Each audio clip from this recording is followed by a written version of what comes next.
Sobrang lago ng damo. Dahil wala tayong ginagawa ngayon, for today, magtatabas tayo ng damo. Gagamitin natin ang mower. Napakalago, no? So, kailangan natin magmadali. Kaya gagamit tayo ng mabilisang gamit. Ito ngayon, nagkabit na ako ng bala ng pantabas natin na gagamitin. Naglagay ko ng nylon. Siyempre, binol ko para safe ng 2 beses. At ganun din sa kabila. Kakabitan natin ng isa pang bala sa kabila. Bubol ko rin para safe.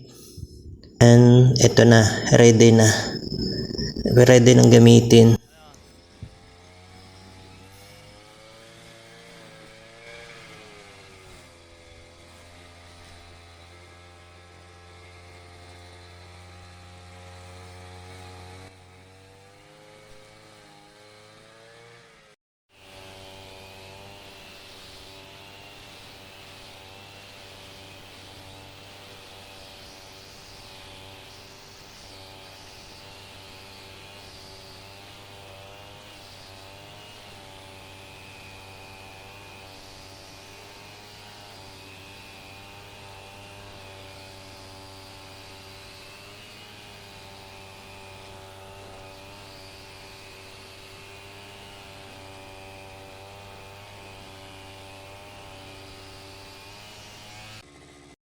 Ito na podpod at natapos ko na.